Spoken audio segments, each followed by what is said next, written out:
Hello students, this is Abhishek Karma and welcome to our channel विद्यास थलीवाले sir. So students, आज हम आपके लेकर आए हैं पॉलिटिक्स सीरीज का chapter number 13 the functioning of Indian democracy का second video lecture.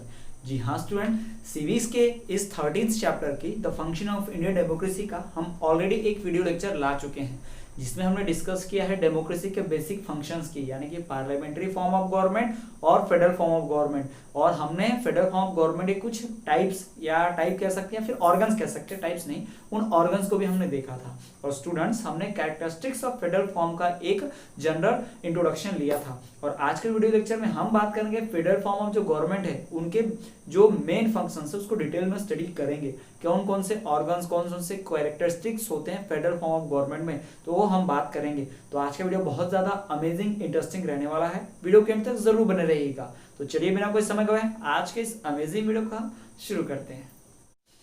Characteristics of federal form of government. जी हाँ students, federal form of government के कैरेक्टरिस्टिक्स यानी खासियत यानी कुछ खास बातें हमें पढ़ना है। फेडरल फॉर्म ऑफ गवर्नमेंट जहां पर लगाई जाती है, यानी जिस भी देश में democracy federal form of government पे रन करती है उस देश में कौन सी खासियतें होती हैं। Students, India federal form of government है, हम जानते हैं India is a federal country, federation of states है। जी हाँ, कई स्टेट्स को मिलाकर बना है हमारा देश। तो उसी तरह से उस फेडरल फॉर्म ऑफ गवर्नमेंट की वजह से कुछ खास फंक्शन आ जाते हैं। हमारी democracy federal form of government पे चलती है तो कुछ फंक्शन भी आ जाते हैं। तो वही फंक्शंस, वही कैरेक्टरिस्टिक्स, वही खासियत हम पढ़ने वाले हैं। तो चलिए क्या है वो देखिए इधर। तो जो फंक्शंस हैं वो कैरेक्टरिस्टिक्स हैं, सॉरी फंक्शन मत कैरेक्टरिस्टिक्स ही कहिए इसको, फंक्शन भी कह सकते हैं एक्चुअली, बट कैरेक्टरिस्टिक्स पे ध्यान देंगे। सबसे पहले है डुअल गवर्नमेंट। डुअल का मतलब समझिए दो प्रकार के। डुअल का मतलब क्या होता है? दो प्रकार के। डुअल गवर्नमेंट यानी कि ऐसी गवर्नमेंट होगी जो दो लेवल पे वर्क करेगी, एक सेंट्रल लेवल पे भी और स्टेट लेवल पे। जी हाँ स्टूडेंट्स, हमने आपको पहले ही बताया कि जो डुअल गवर्नमेंट होती है इसका मतलब क्या होता है कि डुअल गवर्नमेंट का मतलब वो गवर्नमेंट जिसके पावर पूरे देश को संभालने के अलग हो, अलग अलग फेडरेशन ऑफ स्टेट को संभालने के अलग हो। तो ये बात आपको ध्यान रखना है स्टूडेंट। डुअल गवर्नमेंट का मतलब ये कि पूरे कंट्री को संभालने के लिए अलग प्रकार की गवर्नमेंट और पूरे अलग अलग स्टेट्स को संभालने के लिए सेपरेट सेपरेट अलग गवर्नमेंट। ऐसा नहीं सारे स्टेट को संभालने के लिए, एक एक स्टेट को संभालने के लिए अलग अलग स्टेट गवर्नमेंट, इसे कहा जाता है डुअल गवर्नमेंट। ये सिस्टम हमारे कंट्री में है। सेंट्रल गवर्नमेंट यानी कि केंद्र की सरकार, स्टेट गवर्नमेंट यानी कि राज्य सरकार। अब केंद्र की सरकार में अलग फंक्शन चलते हैं। हमने पढ़ा था फेडरल फॉर्म ऑफ गवर्नमेंट में कि हर लेवल के पास अपना खुद का लेजिस्लेशन, जुरिस्डिक्शन है ना, एग्जीक्यूटिव होता है। तो हमने देखा भी सेंट्रल गवर्नमेंट में अगर पार्लियामेंट है तो स्टेट गवर्नमेंट में क्या है? लेजिस्लेटिव असेंबली है। सेंट्रल गवर्नमेंट प्रेसिडेंट है तो स्टेट गवर्नमेंट में क्या है? हमारा गवर्नर है, राज्यपाल है। वहां प्राइम मिनिस्टर है या चीफ मिनिस्टर है, वहां पे काउंसिल ऑफ मिनिस्टर है या स्टेट काउंसिल ऑफ मिनिस्टर है, वहां सुप्रीम कोर्ट है या हाई कोर्ट है। ये सारी बातें हमने डिस्कस की थी अपने पिछले वीडियो में। तो स्टूडेंट्स, ये पहला बात हो गया कि डुअल गवर्नमेंट। अब हम बात करते हैं कि ये जो स्टेट गवर्नमेंट है और लोकल गवर्नमेंट है या फिर सेंट्रल गवर्नमेंट है। अब हाँ स्टूडेंट, एक और बात ध्यान बताना हम भूल गए कि डुअल गवर्नमेंट जो है इसका मतलब ये नहीं होता है कि दो ही गवर्नमेंट होगी, तीसरी नहीं होगी, तीसरे लेवल की नहीं होगी।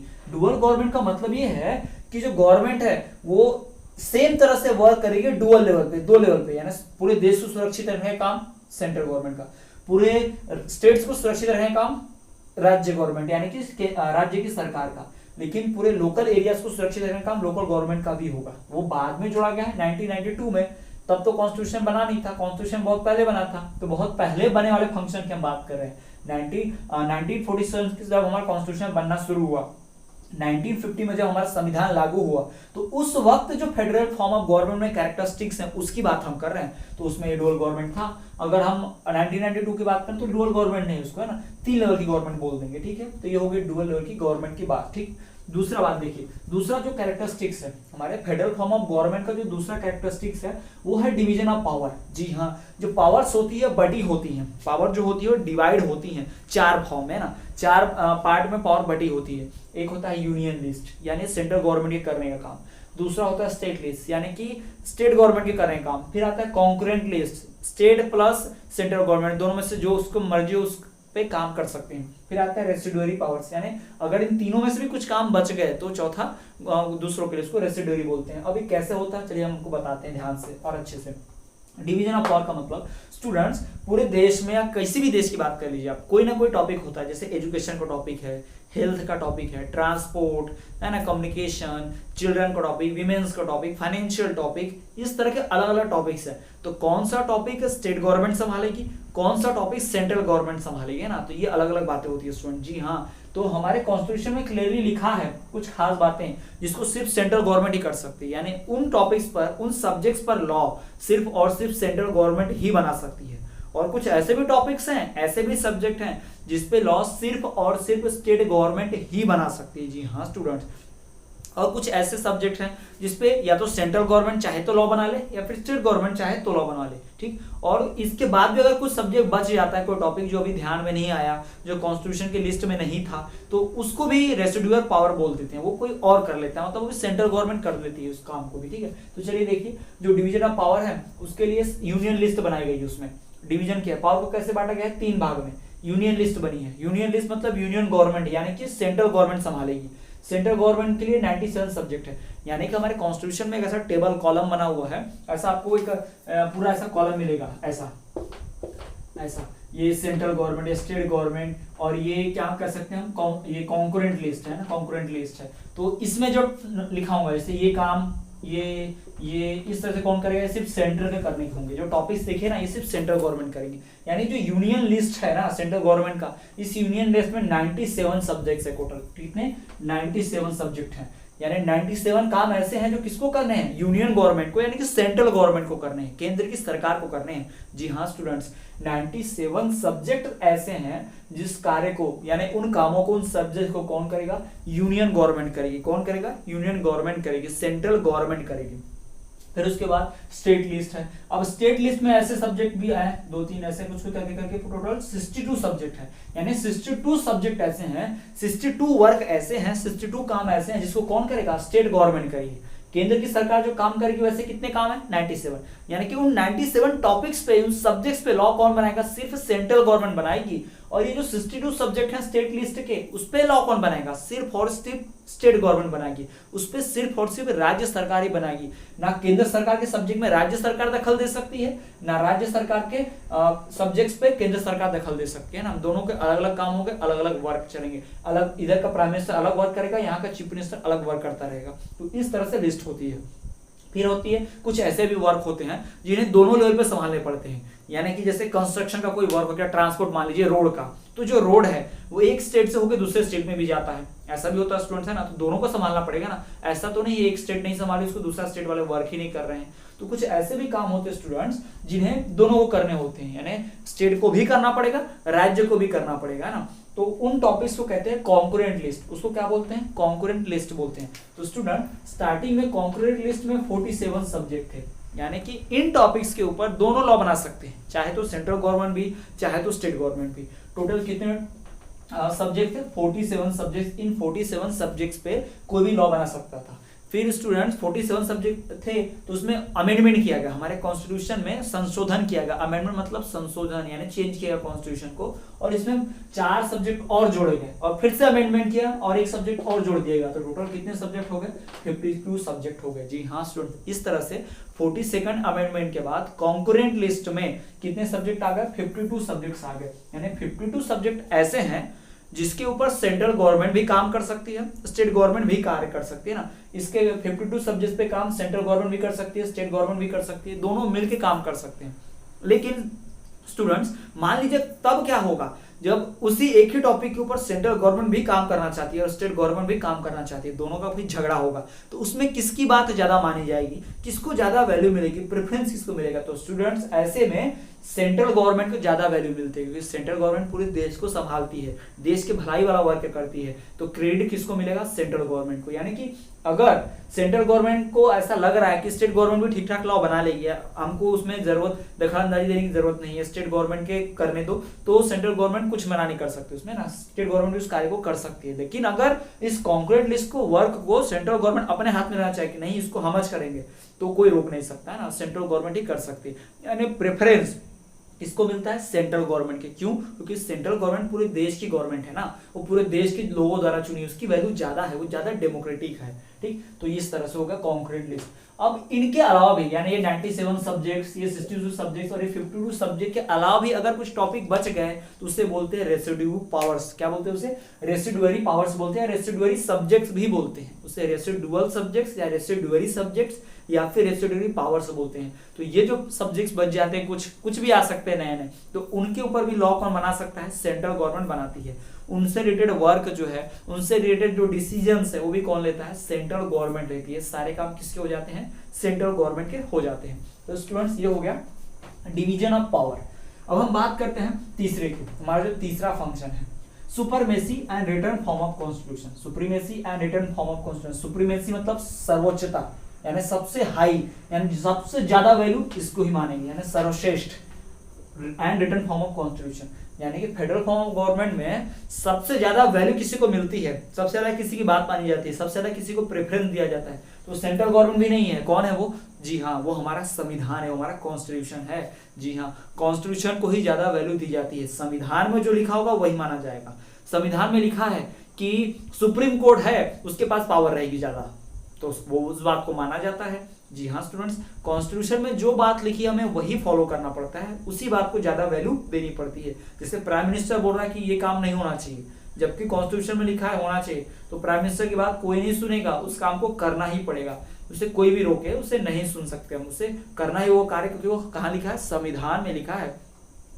And return form of constitution. और फेडरल फॉर्म ऑफ गवर्नमेंट की एक और खास बात यह है कि यहाँ पे कॉन्स्टिट्यूशन रिटर्न फॉर्म में होता है। रिटर्न फॉर्म का मतलब क्या? लिखित रूप में होता है, उसमें लिखा होता है पूरे जो रूल्स रेगुलेशन है, पूरे जो आर्टिकल है, जैसे इंडिया के जो कॉन्स्टिट्यूशन है उसमें 395 आर्टिकल, तो ये सब कुछ रिटर्न फॉर्म में मौजूद है, सब कुछ लिखित रूप में है। तो स्टूडेंट्स ये रिटर्न फॉर्म में होता है फेडरल फॉर्म ऑफ गवर्नमेंट में। आपको पहले भी स्टूडेंट मैंने बताया था कि किस देश का जो है रिटर्न नहीं है? इंग्लैंड। जी हाँ, जब इंडियन कॉन्स्टिट्यूशन चैप्टर पढ़ाया था 12 चैप्टर, तो उसमें मैंने बताया था कि एक ऐसा देश है पूरी दुनिया का, एकमात्र ऐसा देश है जहां पे कॉन्स्टिट्यूशन रिटर्न फॉर्म में नहीं है। कौन सा देश है वो? इंग्लैंड। जी हाँ, इंग्लैंड एक ऐसी कंट्री है जहां का कॉन्स्टिट्यूशन रिटर्न फॉर्म में नहीं है। आइए देखिए, आगे देखते हैं सुप्रीमेसी ऑफ जुडिशरी। जी हाँ स्टूडेंट्स, कॉन्स्टिट्यूशन तो सुप्रीम है, साथ ही साथ जुडिशरी भी सुप्रीम है, यानी हमारे जुडिशरी यानी कि न्यायपालिका कोर्ट्स को ज्यादा वैल्यू मिलती है, सबसे ज्यादा। यानी आपको हम एक फैक्ट बताते हैं, हमारे कॉन्स्टिट्यूशन में खुद ही लिखा है कि कॉन्स्टिट्यूशन को चेंज, यानी मुझे चेंज, यानी कॉन्स्टिट्यूशन को चेंज कौन कर सकता है? सुप्रीम कोर्ट कर सकता है, जुडिशरी कर सकती है ना। Supreme court is the final interpreter of the constitution. जी हाँ, वो कॉन्स्टिट्यूशन को, संविधान को जरूरत के अनुसार चेंज कर सकता है। जरूरत पड़ने पर मान लीजिए कोई लॉ गलत है और वो लॉ से दूसरे लोगों को नुकसान पहुंच रहा है, किसी के साथ डिस्क्रिमिनेशन हो रहा है, तो उस लॉ को खत्म कर सकते हैं कौन? सुप्रीम कोर्ट कर सकता है। ठीक, क्योंकि ये पावर किसको दी गई है? सिर्फ सुप्रीम कोर्ट को दी गई है। और ये कहाँ लिखा है? ये भी कॉन्स्टिट्यूशन में लिखा है। कॉन्स्टिट्यूशन में लिखा है कि कॉन्स्टिट्यूशन को चेंज कौन कर सकता है? सुप्रीम कोर्ट कर सकता है, ऐसा लिखा हुआ है। ठीक, तो इसे बोलते हैं सुप्रीमेसी ऑफ जुडिशरी। जुडिशरी को ज्यादा वैल्यू मिलती है। प्रेसिडेंट, प्राइम मिनिस्टर, मिनिस्टर, ये सब कोई हमारे आगे नहीं टिकते। किसके आगे? जुडिशरी के आगे ना, सब कोई नहीं टिकता। सब कौन है? सबसे हेड जुडिशरी, यानी जज जो होते हैं, कोर्ट जो होते हैं, वो सबसे हाई होते हैं। जज जूरी हमारे यहाँ सबसे ऊपर है, न्यायपालिका जो है सबसे ऊपर है। फिर two house of legislature. Two house of legislature मतलब पार्लियामेंट की बात हो रही है या लेजिस्लेटिव असेंबली की बात हो रही है। इनके दो हाउस होंगे, यानी पार्लियामेंट होगा तो उसमें क्या होगा? उसमें दो हाउस होंगे, लोकसभा और राज्यसभा।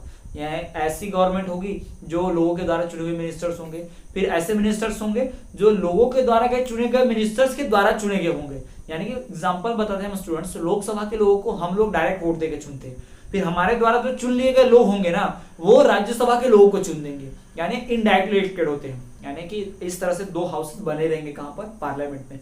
तो स्टूडेंट्स ये बात हुई किसकी? Characteristics of federal form of government. ये हमने देखा यहाँ पर डुअल गवर्नमेंट होता है, साथ ही साथ पावर्स का डिवीजन होता है, union list, state list, concrete list. इधर 97 सब्जेक्ट यूनियन लिस्ट में, स्टेट लिस्ट में 62 सब्जेक्ट, कॉन्क्रीट लिस्ट में 47 सब्जेक्ट थे। फिर 42nd अमेंडमेंट हुआ तो 4 सब्जेक्ट और जोड़ देगा, फिर एक और सब्जेक्ट जोड़ दिया गया, तो टोटल 52 सब्जेक्ट्स हो गए। और जो हमारे यहाँ पर एक और फेडरल फॉर्म का कैरेक्टरिस्टिक ये है कि सुप्रीमेसी होती है किसकी? कॉन्स्टिट्यूशन की। और कॉन्स्टिट्यूशन कैसा होता है? रिटर्न फॉर्म में।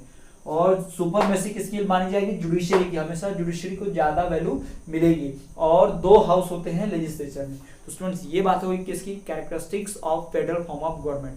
चलिए हम बढ़ते हैं हमारे अगले टॉपिक की ओर।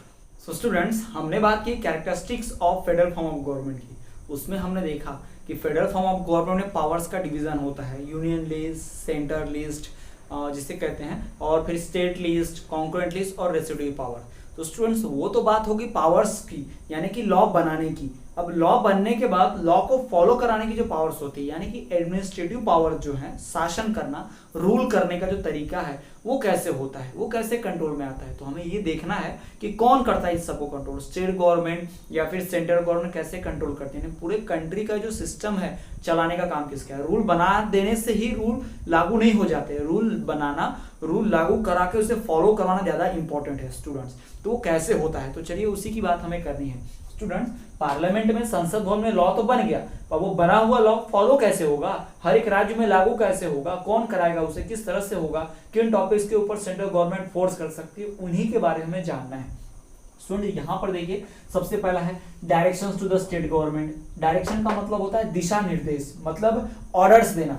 स्टेट गवर्नमेंट को सेंट्रल गवर्नमेंट ऑर्डर दे सकती है। जैसे कि फॉर एग्जांपल सेंट्रल गवर्नमेंट ने कहा कि हमें क्या करना है, अपने स्टेट की बाउंड्री सील कर देने ताकि विदेश से कोई आ ना पाए। तो ये हर स्टेट को करना पड़ेगा। अब हर स्टेट के पास बाउंड्री लगती है ना दूसरे कंट्री की। फॉर एग्जांपल जम्मू कश्मीर से पाकिस्तान की लगती है ना, राजस्थान से पाकिस्तान का बॉर्डर लगता है, पंजाब से भी लगता है। तो इन बॉर्डर्स पर, इस बॉर्डर्स की जिम्मेदारी किसकी होगी, उन स्टेट्स की जिम्मेदारी होगी। बट उससे देश का पूरा सिक्योरिटी जुड़ा है, नेशनल सिक्योरिटी, और पूरे देश की सुरक्षा करने का काम किसका, सेंटर का। तो सेंटर अपना काम करने के लिए स्टेट गवर्नमेंट को ऑर्डर दे सकते हैं कि ये काम सेंट्रल गवर्नमेंट का है, लेकिन इसको स्टेट गवर्नमेंट को फॉलो करना पड़ेगा, क्योंकि हमारा काम तभी कंप्लीट होगा जब आप इसमें हेल्प करेंगे। तो उन स्टेट गवर्नमेंट को डायरेक्शन, दिशा निर्देश देना, उन्हें ऑर्डर्स देना अपने काम को सही कराने के लिए किसका काम है, सेंट्रल गवर्नमेंट का। सेंट्रल गवर्नमेंट उन्हें ऑर्डर दे सकती है, उन्हें डायरेक्शन, दिशा निर्देश दे सकती है। ठीक। दूसरा, entrust some works of union subject to the states.